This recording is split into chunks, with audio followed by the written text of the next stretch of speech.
Good evening. Good evening. Happy Thursday and welcome to Let's Talk About It. Me and my daughter, Anastasia, are here today and we are ready to have a great conversation. How are you, Anastasia? I am good. It's been a great start to the new year so far. Oh, awesome, awesome, awesome. Well, thank you everyone for tuning in today. Good evening, Dan. We appreciate all of your prayers, your comments, your likes, and your shares. So please continue to share, and like my page, and also subscribe to my YouTube page. You know, you never know when technology is going to have a little glitch in it and Facebook may not be up. So you can always, if you subscribe to YouTube, you can run over there and check us out if you need to. So subscribe to my Build Your Best Life YouTube page. But yes, you know, for 2025, we changed up some things. We got some new things going on. And one of those is our Thursday chat. Let's talk about it. So we have a great conversation that we're going to be having for you today. So we can't wait to get started. But Anastasia, how about telling everybody about yourself and what you love to do?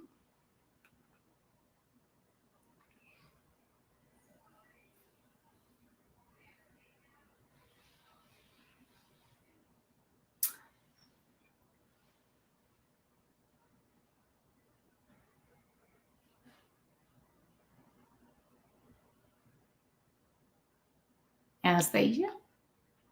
Hey, Miss Deborah. I'm sorry you glitched for a second. Oh, okay. Yeah, you were froze. Oh, I was saying how before we get started, how about telling everybody a little bit about yourself and what you like to do? Oh, okay. Well, I am mom of two by birth, but motherly to many. An educator by profession, a Toastmaster, mentor, counselor, many other things by hobby. And the things that give me joy is seeing our kids grow from strength to strength, not just by their age, but in their maturity, their experiences, their thought processes. That's one of the things that brings me joy. And so being in education, I've been very fortunate to see that with lots of kids and hope to be able to do so for many, many years to come. Awesome, awesome, awesome. So we're going to be talking about don't hold it in today. Mhm. But I want everyone to please do me a favor that's out there. Take in a deep breath and hold it for as long as you can. Just hold it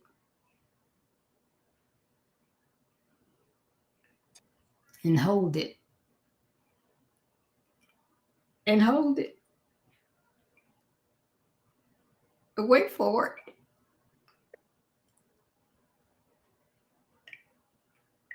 And put in the comments, how did that make you feel? Just hold your breath for as long as you could. Was it fun? As I know I was smiling, probably trying to make you giggle. Was it scary? Was it uncomfortable? Did it make you give you a feeling that you're about to explode holding your breath? But for the most part, it was probably uncomfortable. Thinking, I can't breathe. I got to just hold my breath.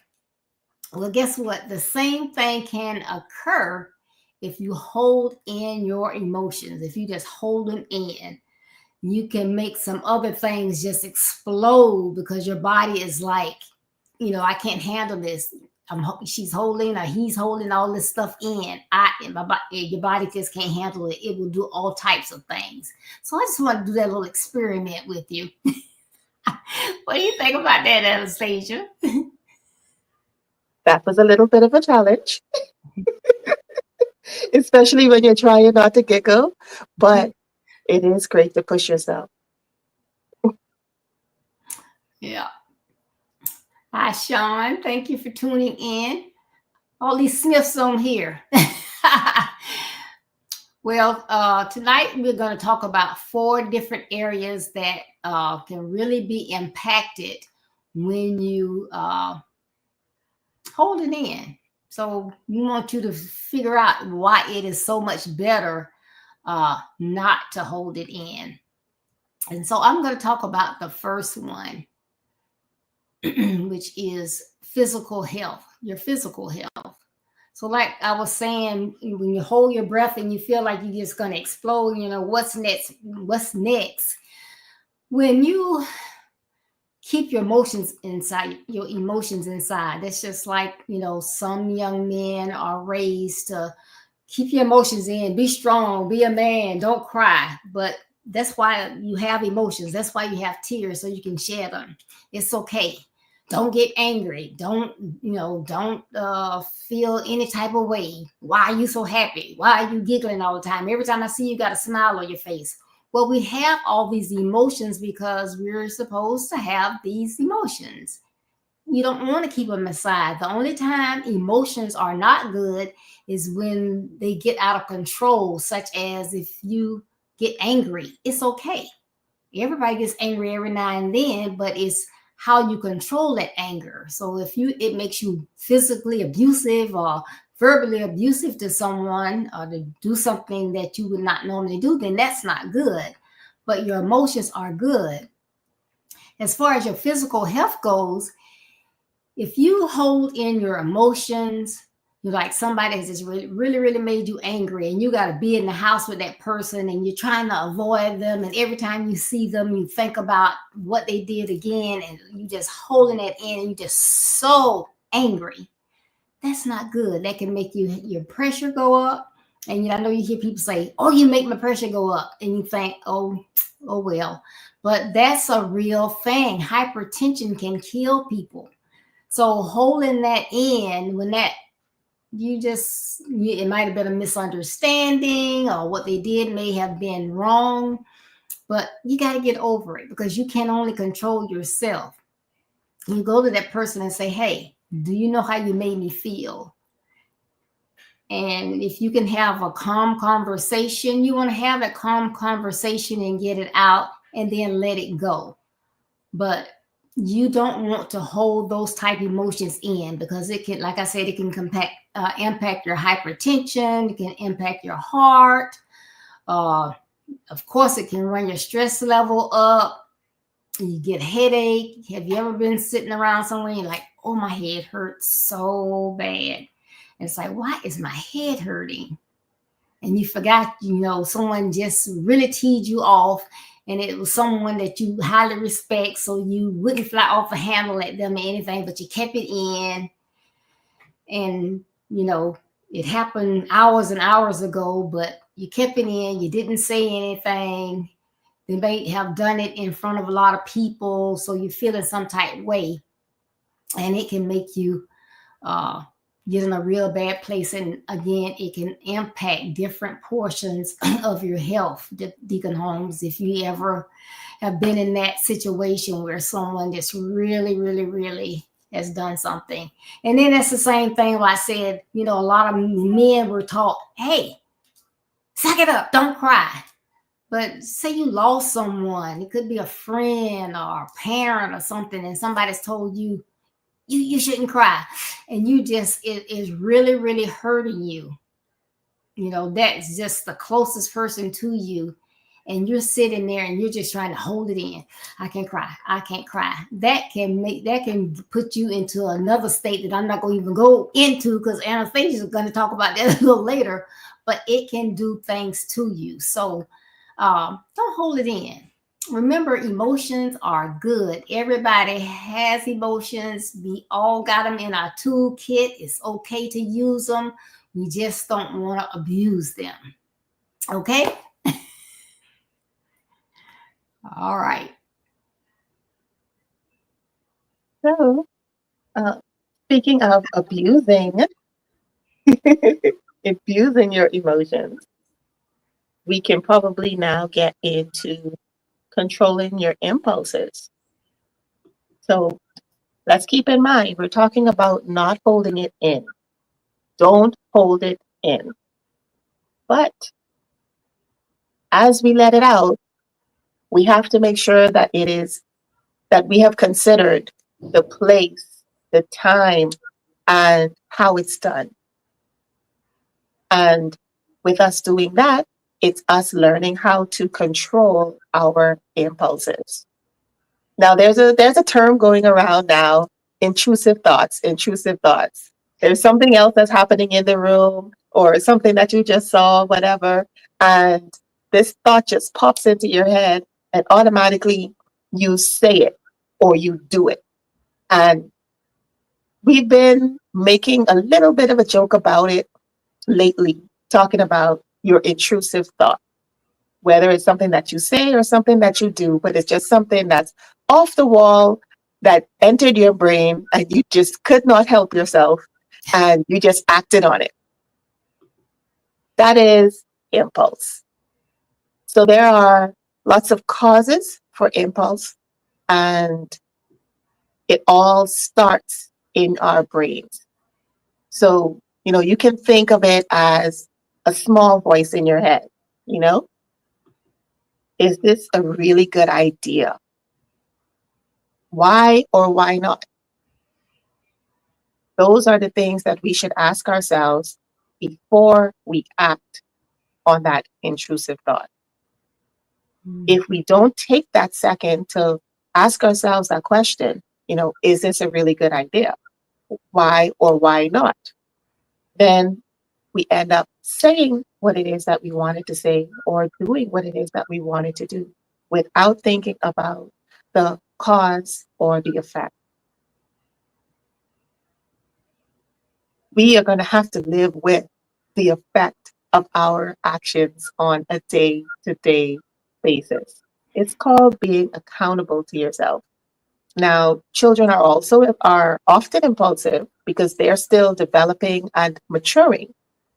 This is something that you develop as you grow and you get older, and you get to understand about empathy, and you get to understand about hurting people's feelings, and not just hurting people's feelings, but also being able to hurt people physically, Mm. knowing your own strength. And so if you are not able to manage your impulse control and have impulse control, then you are just going to fly off the handle at any time, at any point with your little intrusive thought, and you're going to act on it, and the effect of it can be great. And so sometimes it is not just a matter of lack of maturity or an underdeveloped impulse control. There are other factors that can be at play when you've noticed that you yourself or someone else lacks control of their impulses. One of those things can be brain injury. Mm. Our impulse control is developed in our frontal lobe. A child or adult that suffers damage to that area can damage their impulse control. And so they've been in a car accident, they've had a fall when they were small, and their skull was still soft, and so it had a greater impact than you realized at the time. You know, they got up and they started running again as a kid, but that does not mean that everything was okay. And Mm. so when you start to notice that question of, is this a really good idea? Why or why not? Is not being asked enough, whether you notice it in yourself or you notice it in somebody else, then maybe you should think back or ask the question about if they've had a brain injury. Another cause can be alcohol or other drugs. They distort your perception. And so at the time, you may not think that you're talking loud, but you are not in control of your impulses. You are not managing yourself properly. And so there was this joke that was told, and it was only kind of funny, just a tad bit. But in your brain, your intrusive thought added a little something else onto it, and it became this huge joke. And all of a sudden, it's a huge, huge joke to you. But the rest of the room is looking at you like, did he get a different joke? Mm. Did something else happen that we didn't know about? That is when your perception is distorted by alcohol or by other drugs. When normally you would not be so angry when someone um, takes the last piece of chicken or when someone steps on your shoe, you would Right. not normally be so angry. But because your thought process is distorted, your impulse control is diminished, and you find yourself flying off the handle for the tiniest things. The littlest trigger turns into a huge shot fired. And the third one can be dementia. Mm. Sometimes persons that are experiencing dementia, they tend to become angry a lot easier because they are losing their sense of self. They feel like, everyone else is trying to tell them they're crazy. That, listen, I knew that I put my glasses down here and it's not there anymore. Who moved it? Someone is playing a cruel trick on me. A person that is confirmed to have dementia their family members would be able to tell you, and their friends would be able to tell you that there's also an issue with impulse control.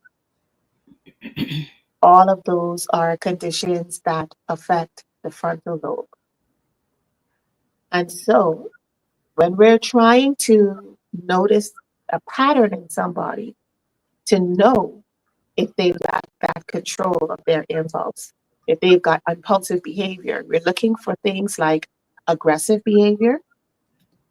We're looking for things like restlessness. We're looking for things like interrupting other people. That's that intrusive thought again, you know? Like, I can't wait. I can't hold this in. I have to say it now. It sounds like they're a 2-year old, but they're actually 22. You would expect that they'd be able to wait until you're finished with your sentence before they just butt in on you. But there it is. That lack of impulse control. Being easily distracted, breaking the law, destroying things. That's that display of anger. You might find that they are having a hard time saving money or managing their money. Impulsive persons, when they see that pair of shoes, even though they have 40, they still have to go and purchase the next one. You know, it's still not quite. Ooh, Miss Deborah. Ooh, okay, I'll keep going. I'll keep going. But it's impulsive behavior when they're not stopping to ask themselves that question of, is this really good for me? Why or why not?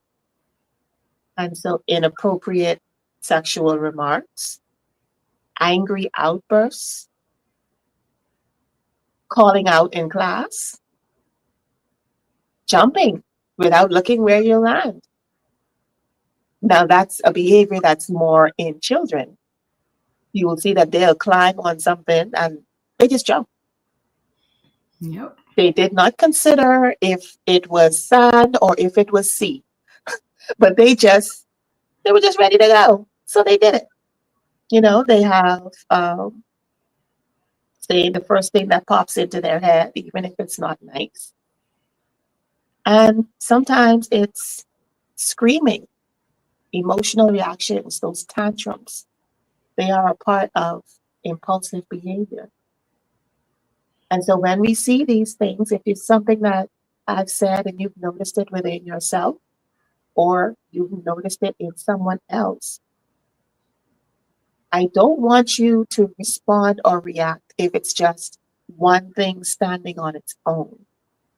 But if you see it in that list of about 8, 9 things that I've said, you yourself or someone that you know has at least 4 of those, 5 of those checked off on a fairly regular basis, then maybe it's time to have a conversation. Wow. That is very, very interesting.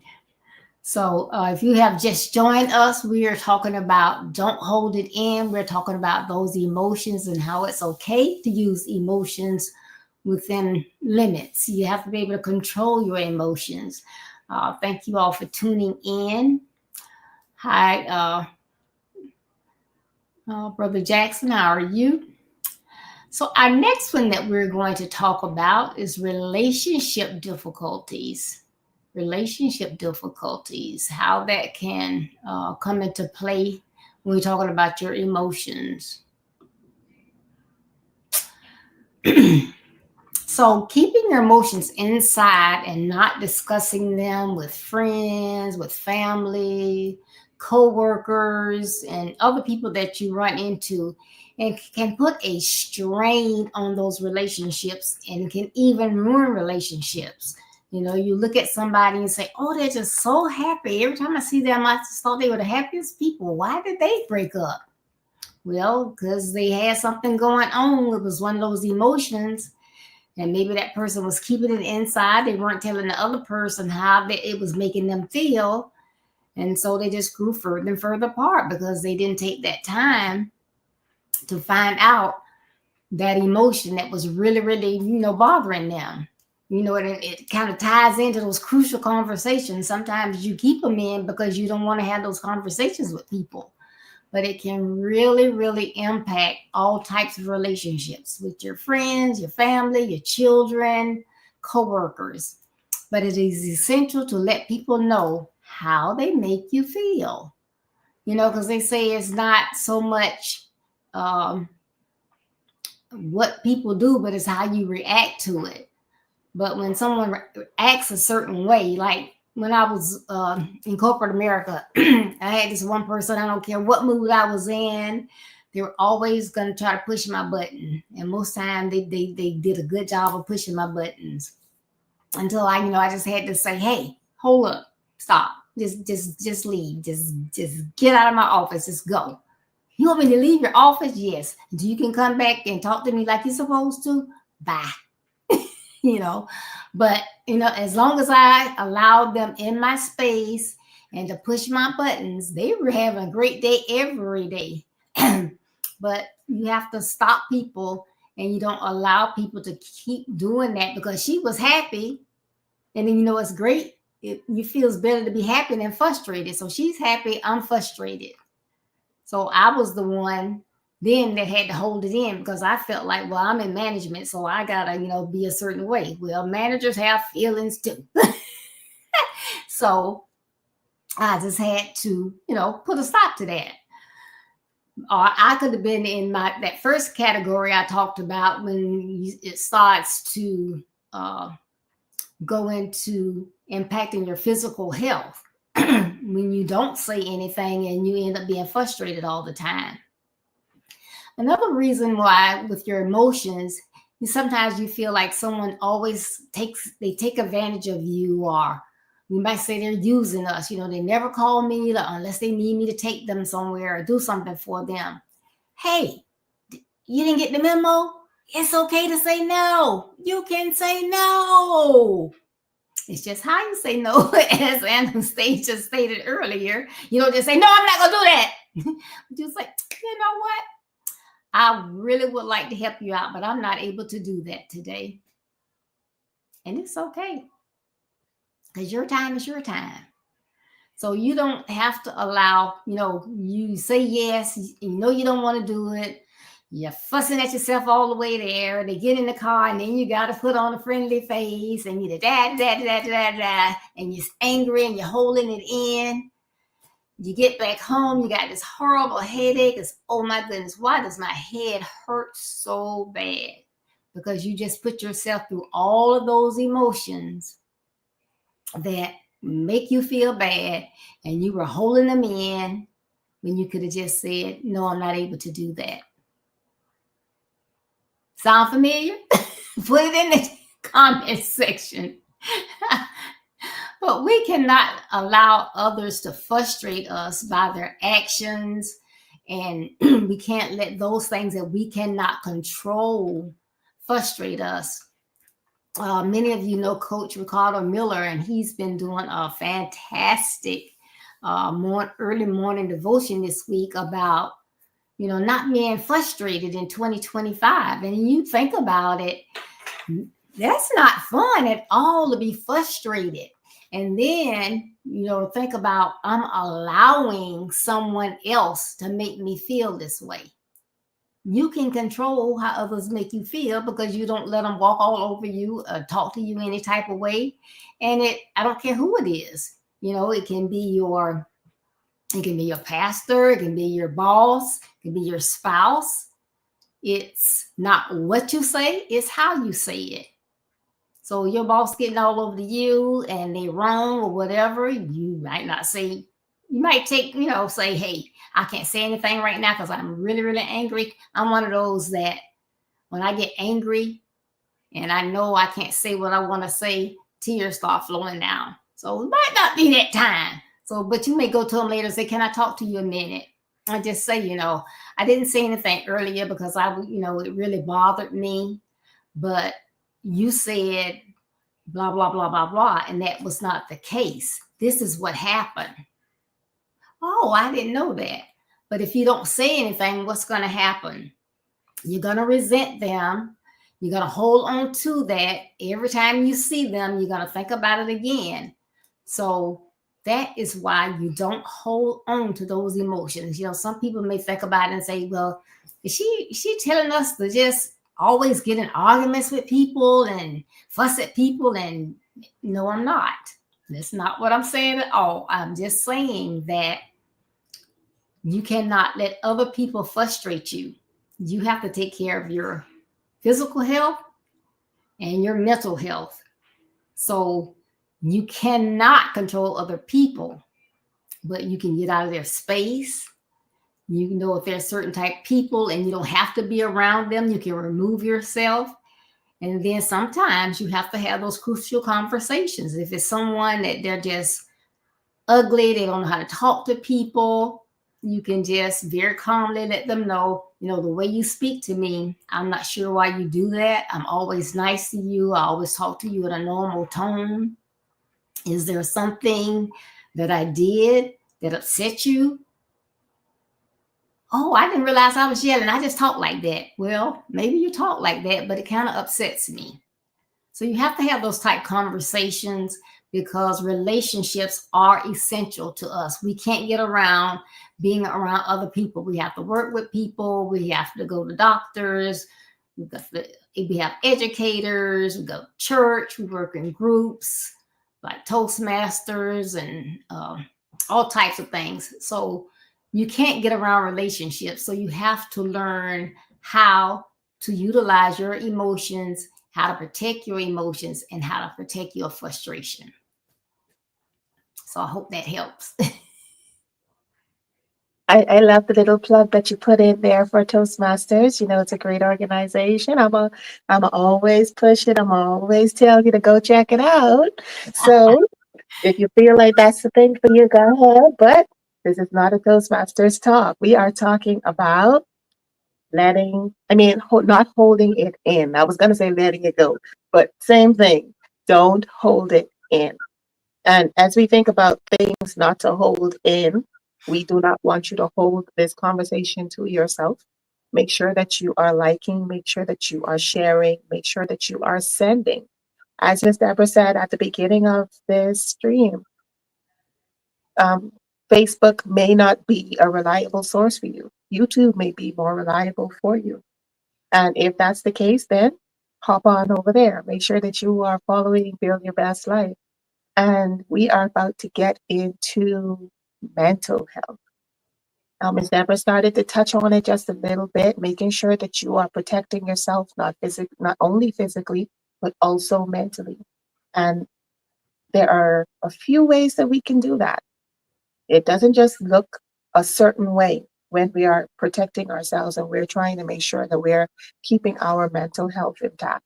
In the same way that over time you build physical health, you build physical strength, building mental health works in the same way. And so there are 4 types of mental health, 4 common types, which are mood disorders, such as, depression or bipolar disorder. There are anxiety disorders. There are personality disorders. And there are also psychotic disorders like schizophrenia. So mental health is defined as a state of mental well-being that enables people to cope with the stresses of life, realize their abilities, learn well and work well, and contribute to their communities. That is the state of mind.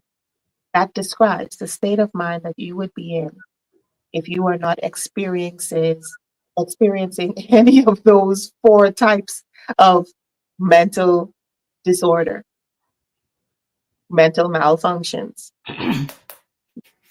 You will be in a healthy state of mind. You will be able to function well in community, contribute to that, You will be able to learn well, to work well. You'll be able to cope with the stresses of your life, and you would be able to exercise all of your abilities effectively. Mm. Sounds like a lot, right? I know that sounds like a lot because we've got to get up at 6 o'clock in the morning, get the kids up, make sure that everybody is fed, make sure everybody is dressed appropriately because being dressed and dressed appropriately are not always the same thing. Oh, And then we got to go and sit in traffic. We got to listen to somebody blow their horn as soon as the light turns green because they continue to think that you're colorblind and won't give you a second. And so they lay on the horn as soon as it turns green, and you're stressed out about that. The kids are talking in the back seat. Someone's trying to study and telling somebody else to stop touching them and to stop talking so loud. And then we arrive at school. This is only 2 hours later. The day hasn't begun yet. You haven't encountered that nosy coworker that wanted to know what you were doing last night or what you were doing over the weekend. You haven't encountered that intrusive person that is making these sexually inappropriate comments to you and think that they're so funny, but they're really not. You haven't encountered your boss who put a deadline on you that yet the evening before, but is checking in with you at 10 o'clock in the morning to see if you're completed with the project yet. None of these things has happened. This is only up to 10 o'clock in the morning that we're talking about. We're not going to talk about the rest of the day. I don't want to stress you out. This is not what we're talking about. This is not what's happening. But what I will talk to you about is preserving your mental health in the midst of it all, in the midst of your toddler having a tantrum, in the midst of, um, your husband being laid off from work, in the midst of, losing a friendship that you thought would last forever because it started out in high school or middle school and life just didn't work out that way. In the midst of any and all of these things, there are things that you can do to maintain, preserve your mental health. Now, yes, one of those things is definitely, as Miss Deborah said, you have somebody come into your office that you don't want to talk to them, you tell them, get the hell out. You can do that. Protect your space, your physical space. But what I'm talking to you about is protecting your mental space. And for us to do that, we have to exercise self care. mhm. Now, here are a few things that we can do to make sure that we are exercising self care and preserving our mental health. Okay, so one is eat healthy with regular meals and staying hydrated. It sounds like I went back to the physical, but nope. This helps your mental also because when your brain is fed properly, it works properly. It's not drained and tired because of lack of sleep. It's not functioning at a diminished capacity because you are dehydrated. Your brain matter still holds a lot of liquid. Your body is 90% water. So we have to make sure that we are hydrated, that we are eating healthy, and that we are taking care of ourselves well. That is also a part of preserving our mental health. Let's make sure that we are making sleep a priority. Remember, tired brain. You're not going to get proper calculations from a computer if you don't turn it off every once in a while and let it reboot. You leave that puppy on, it is going to start lagging. It's going to start glitching the way that my phone was doing earlier, my internet was doing earlier. It's going to start acting all kinds of crazy. Everything needs a recharge and a reboot. Don't forget to do it with yourselves. The next thing would be to make sure that you engage in relaxing activities. Things as simple as going for walks, going to the beach, people watching, People watching is fun. I don't want you to discredit people watching. You can be on a bench and pretend that it's a movie. And as the people walk by, you can make up your own little scenarios in your head of where you think they're going. What do you think they're doing? What do you think their personality is like? Watching two people have a conversation, you can imagine what is it that they're talking about based on body language and facial expressions. That's something to take you away from the stresses of your own personal life and focus on something else that you can have control over and that can bring you joy based on how you paint the scenario in your head. Focus on the positive. This is an important thing. I just had a conversation with my daughter earlier, and she was actually talking about her relationship with somebody. And I said to her, you cannot change other people. But if you're choosing to have them in your life, you're going to have to make the decision on if this person does not change the thing that upsets me about them, can I still have this person as my friend? Now, if what they've done, what they've said, their personality trait that upsets you, if it is that bad that you cannot get past it, then that's fine. You know that you have to separate and move on. But if it's not that bad, maybe your option would be to focus on the positive things about that person that you like.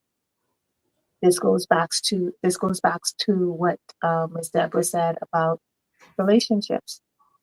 If you're choosing to focus on the negative, then all you're going to see is negative. But if you choose to focus on the positive, then that's what you're going to see. We're not telling you to wear rose-colored glasses and overlook red flags, but sometimes preserving your peace means to focus on something else. Yes. Practice gratitude. Yes, a good one. Make sure that within your own life and within your day-to-day activities, at the end of it, or even in the middle, wherever it is that you recognize it, practice gratitude. It can be just as simple as saying, you know what? It rained today, but at least the flowers are getting some water. That's gratitude.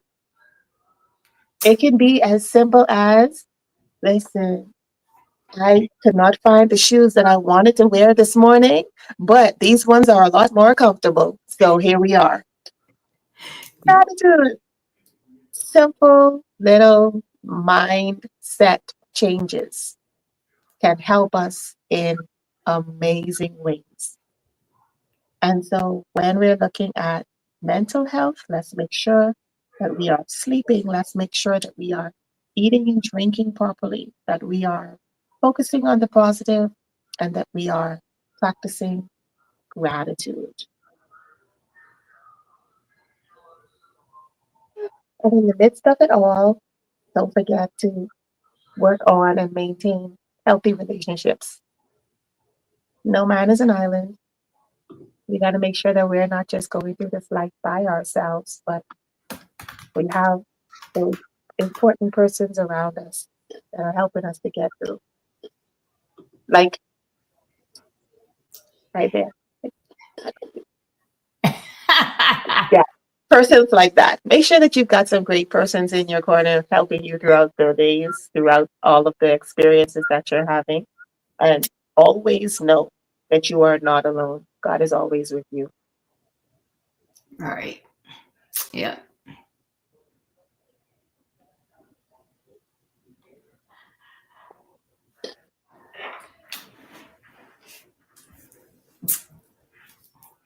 All right. That was wonderful, wonderful, wonderful. Do you have any closing thoughts? Oh no, that was my closing thought. God is always with us. But when I will expand on it a little bit, there are times when, you know, our physical health will decline. There are times that, we may have reacted on impulse and we regret that decision after.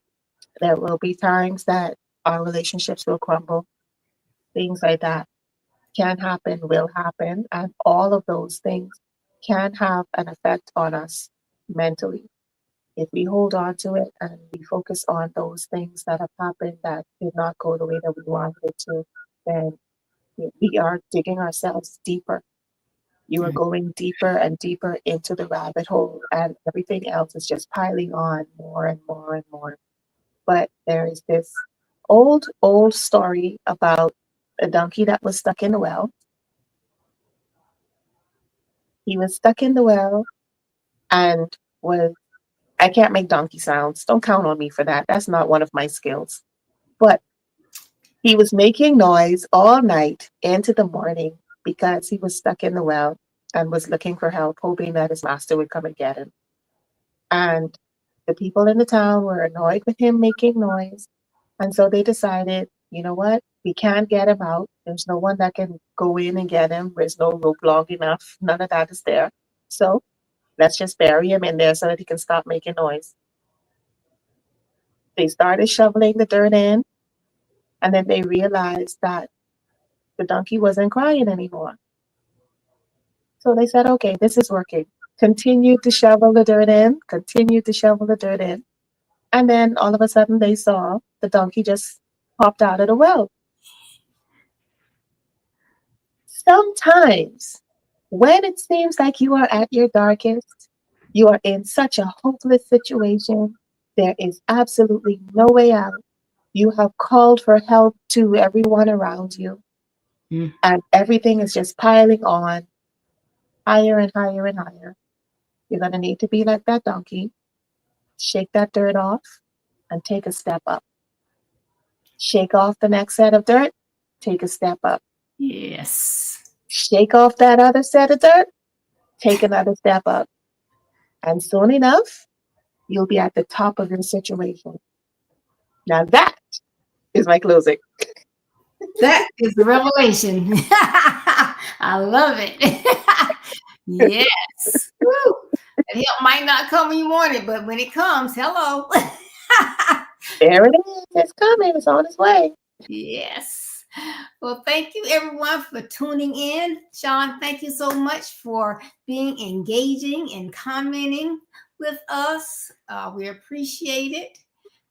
I love this topic because, believe it or not, and this is what this Thursday is all about, talking about those things that matter, because a lot of people don't realize, holding that stuff in, what it does to you. So, if there is someone that is not on here or may not be involved with Build Your Best Life, please, as Anastasia said earlier, share, so that they can get this content, because that's what it's all about, just getting the word out to as many people as possible, because you never know what word is going to hit that person at the right time.